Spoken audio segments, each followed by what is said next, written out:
अयोध्या के जो सत्येंद्र दास जी मुख्य पुजारी राम मंदिर के, वो इतने खुश हैं कि उनके उसमें पहले उसमें कोई ऐसा व्यक्ति आ रहा है जो नियम और उसका पालन करके आ रहा है। सत्येंद्र दास जी ने क्या कहा है, ये अच्छा है, वह प्रोटोकॉल जानते हैं। कितनी बड़ी बात कह दी, वो प्रोटोकॉल जानते हैं। उन्होंने आज से 11 दिन का अनुष्ठान प्रारंभ कर दिया है। रामलला के प्रति इतना मोदी का इतना समर्पित होना उनके लिए अच्छा है। इसका मतलब आप ये नोट कर लीजिए, ये व्यक्ति नरेंद्र मोदी दुनिया का नेतृत्व करेंगे और भारत में राम राज्य आएगा। इसके अलावा आपको बता रहे मोदी जी ने क्या कहा है।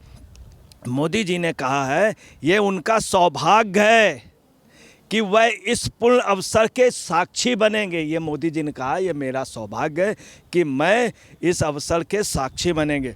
और उन्होंने ये भी कहा है कि 11 दिन का विशेष अनुष्ठान के लिए हम पूरा नियम संयम यम का पालन कर रहे हैं।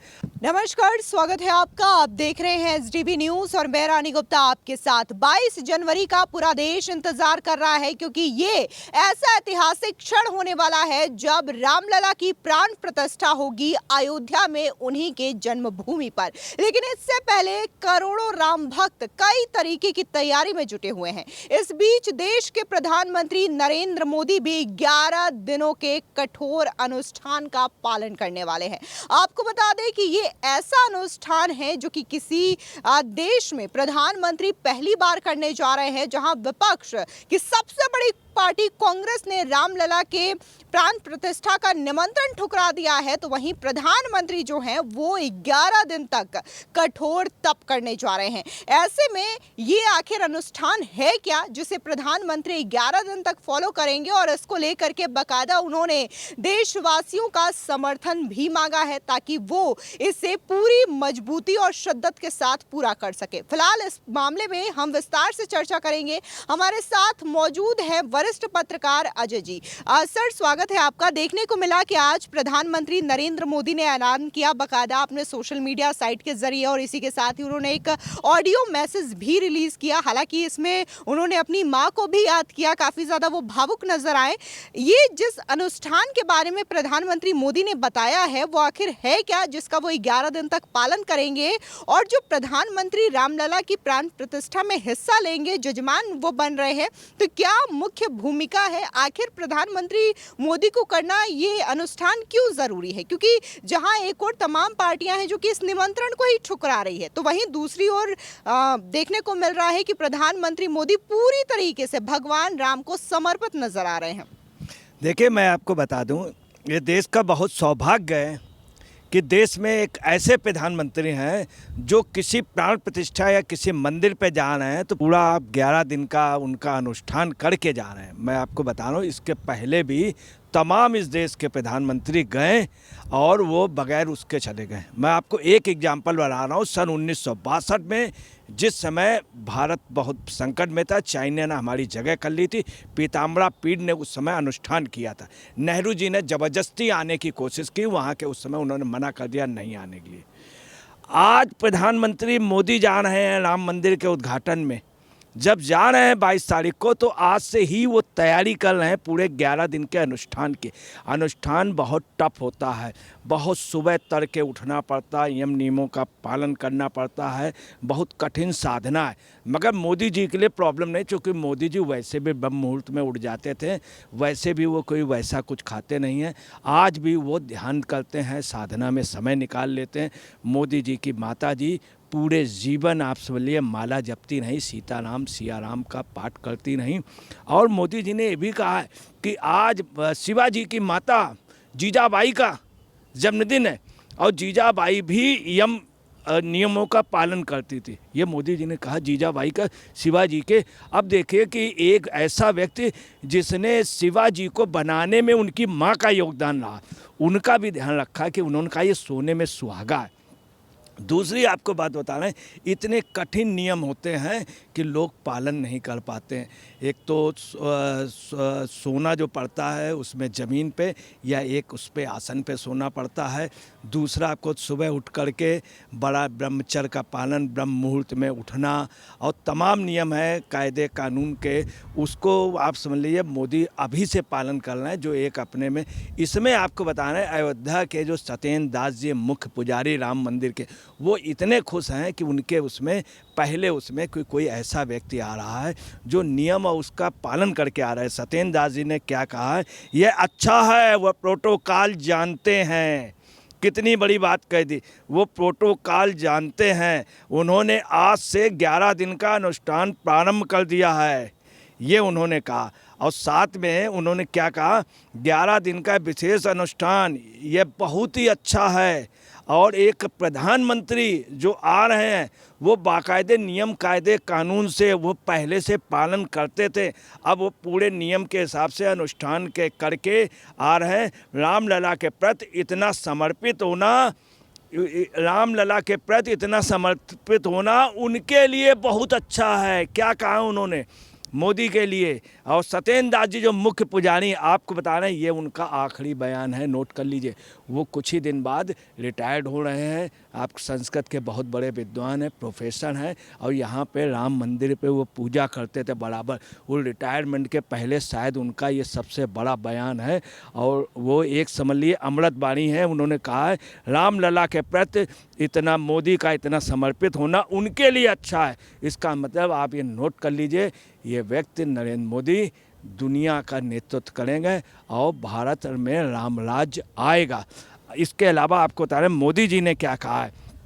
मोदी जी ने कहा है ये उनका सौभाग्य है कि वह इस पूर्ण अवसर के साक्षी बनेंगे। ये मोदी जी ने कहा ये मेरा सौभाग्य है कि मैं इस अवसर के साक्षी बनेंगे।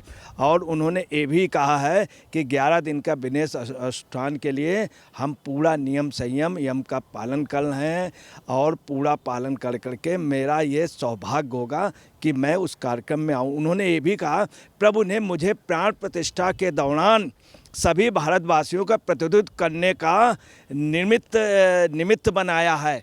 मैं इसके लिए बहुत आभारी हूँ और इसे ध्यान में रखते हुए मैं आज से 11 दिन के विशेष अनुष्ठान प्रारंभ कर रहा हूँ।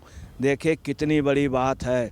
जबकि इसी देश का इतिहास उठा लीजिए, एक कुंभ में हजारों लोग मरे थे, हजारों लोग मरे थे।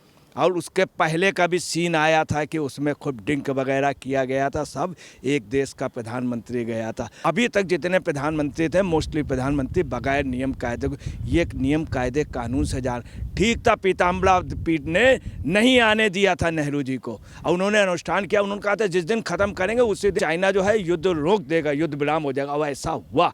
ये अनुष्ठान में शक्ति होती है और ये अनुष्ठान जो हो रहा है ये भारत के हित में हो रहा है। मोदी नियम कायदे के तब भी लोग उंगलियां उठा रहे हैं। देखिए कितने अफसोस की बात है। मोदी जी ने इसके पहले ये भी कहा था मैं आप सभी जनता जनार्दन के आशीर्वाद का आकांक्षी हूँ। अभी उन्होंने कहा था कि मैं आप सभी जनता जनार्दन के आशीर्वाद का आकांक्षी हूँ। प्रधानमंत्री ने एक ऑडियो संदेश भी पोस्ट किया है और उसमें कहते हुए कहा है कि इस वक्त किसी की भावना के शब्दों में बंधना मुश्किल है। इस समय किसी की भावना को शब्दों में बांधना मुश्किल है, लेकिन यह कोशिश कर रहे हैं कि मैं भाव विभल हूँ। मैं कोशिश कर रहा हूँ, मैं भाव विभल हूँ। मैं पहली बार जीवन में इस तरह के मनोभाव से गुजर रहा हूँ। ये मोदी का इससे ज़्यादा क्या है, भाव विभल हो गए, इतने ज़्यादा वो आप सुन ले भावुक हो गए कि एक अपने आप में एक एग्जाम्पल हो गया। और ये 11 दिन का जो अनुष्ठान है आपको बताना, अभी तक देश के इतिहास में किसी भी प्रधानमंत्री ने इतना समय नहीं दिया। और मोदी वैसे भी आपको बता रहे नियम संयम से रहते हैं, खुद इस ब्रह्मचर्य का पालन करते हैं, ब्रह्म मुहूर्त में उठते हैं, वैसा कुछ खाते नहीं हैं, कोई मांसाहार वगैरह खाते नहीं हैं और अधिकतर हमेशा जनता की भलाई पे ही लगे रहें। और उन्हीं का ये रहा कि ये आज राम मंदिर बना। इसके पहले आपको बता रहे हैं एल.के. आडवाणी ने भी अभी कुछ दिन पहले कहा था सन 22 में कि मुझे बहुत खुशी की बात है, जिस रथ को मैं लेकर के निकला था उसमें सारथी थे नरेंद्र मोदी जी, और मैं रथ से मुझे बिहार में रोक लिया गया, उसके बाद भी मोदी अनवरत लगे रहें। वो अयोध्या पहुँचे 500 साल तक मुझे उम्मीद नहीं थी कि मैं अपने जीते जी देख लूँगा राम मंदिर का, जिसमें राम मंदिर के उद्घाटन का। आज मुझे खुशी है कि मैं नहीं जा पा रहा हूँ या मुझे बिहार पे रोक लिया गया था, मगर मोदी वहाँ तक उस मुकाम तक पहुँचे और राम मंदिर बनेगा, बन करके रहेगा। मुझे मोदी बनवा लेंगे। और आज ये सच हो गया। आडवाणी जी ने अभी कुछ दिनों पहले जो कहा था बिल्कुल सच। तो आप देखिए कोई ना कोई आचार्य प्रमोद किशन कह रहे हैं, कांग्रेस के कई बड़े लीडर, आप सुन ले मुस्लिम का ऐसा लीडर इमरान मसूद, उसने तक कह दिया कि राम हमारे पूर्वज थे, राम के हम वंशज हैं। इमरान मसूद ने कह दिया, तमाम मुस्लिम लीडर्स ने कह दिया, सलमान खुर्शीद ने कह दिया। और आपको बता रहे आरिफ मोहम्मद खान ने स्पष्ट कहा कि राम जो है हमारे पूर्वज थे, राम भगवान है। और तब भी आपको पता नहीं क्या है, इंडियाई गठबंधन के कुछ नेताओं ने कह दिया, आने से मना कर दिया, जबकि गुजरात पूरा हिमाचल तमाम नेता वहाँ चले गए, प्रमोद किशन चले गए। उन्होंने कह दिया बहुत दुर्भाग्य की बात है देश के लिए अगर लोग राम के लिए ना सोच पाए। कितने लोगों की आंखें बंद हो गई, कितने लोग इस अवसर को नहीं दे पाए। प्रमोद किशन कांग्रेस नेता का ये आंखें के लिए तरसते थे, लोग मर गए लोग, और आप लोग इसको देखने के लिए तरसते थे। और पता नहीं क्या हो गया इंडियाई गठबंधन को, कांग्रेस के नेताओं को, जबकि खड़गे भी इच्छुक हैं, सब लोग इच्छुक थे, चौधरी भी इच्छुक था, मगर सोनिया जी का चुकी तो वो उसी हिसाब से चलेंगी। तो ये है इस समय की स्थिति। फिलहाल इस पूरे मामले को लेकर के अजय पत्रकार जी ने अपनी राय रखी और इस पर आपकी भी जो राय हो हमारे कमेंट सेक्शन में जरूर बताएं। धन्यवाद।